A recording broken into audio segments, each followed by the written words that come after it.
What if I told you that one single treaty, signed after peace, eventually led to the deadliest war in human history?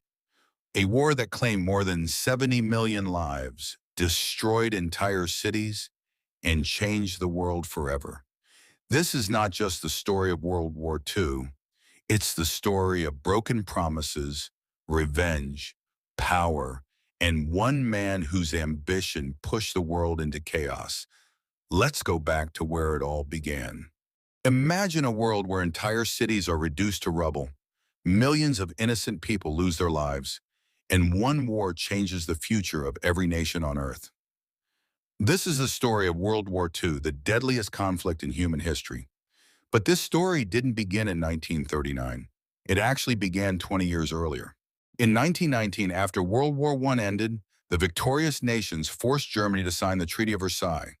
The treaty blamed Germany for the entire war and demanded enormous reparations, billions of dollars. Germany also lost land, military power, and national pride. The result was devastating. The German economy collapsed.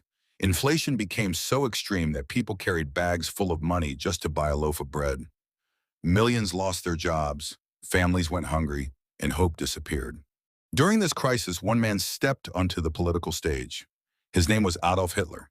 Hitler promised to restore Germany's pride, rebuild its economy, and make the country powerful again. His speeches inspired millions, but they were filled with hatred.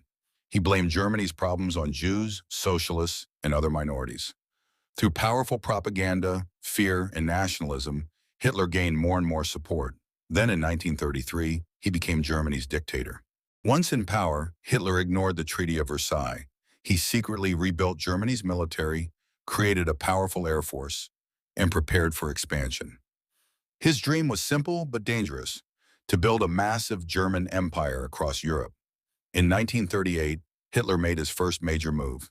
He annexed on Austria without firing a single shot.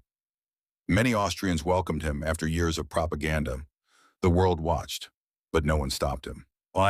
Encouraged by this success, Hitler demanded the Sudetenland, a German-speaking region of Czechoslovakia.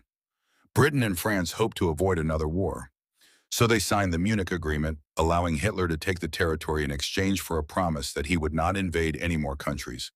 But Hitler had no intention of keeping that promise. Only a few months later, he occupied the rest of Czechoslovakia.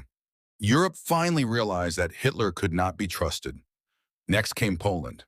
Before attacking, Hitler signed a secret non-aggression pact with the Soviet Union. Hidden inside was an agreement to divide Poland between them. On September 1st, 1939, nearly 1 million German soldiers crossed the Polish border. Using a revolutionary strategy called Blitzkrieg, or lightning war, Germany attacked with tanks, aircraft, and fast-moving troops all at once. Poland was overwhelmed. Within weeks, the country was defeated. 2 days later, Britain and France declared war on Germany. World War II had officially begun. Germany's victories came one after another. Denmark fell, Norway fell, the Netherlands fell, Belgium fell, Luxembourg fell. Then Hitler turned toward France. The French believed their massive defensive wall, the Maginot Line, would stop any invasion. Instead, German forces surprised everyone by moving through the dense Ardennes forest, where no one expected an attack. The French defenses collapsed. Hundreds of thousands of British and French soldiers became trapped near the beaches of Dunkirk. It seemed impossible to save them.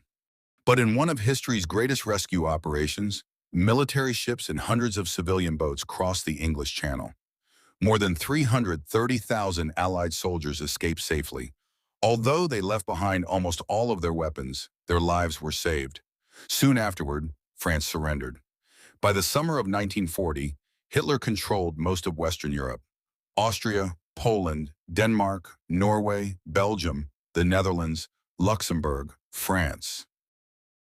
Only one major country still stood against Nazi Germany: Great Britain.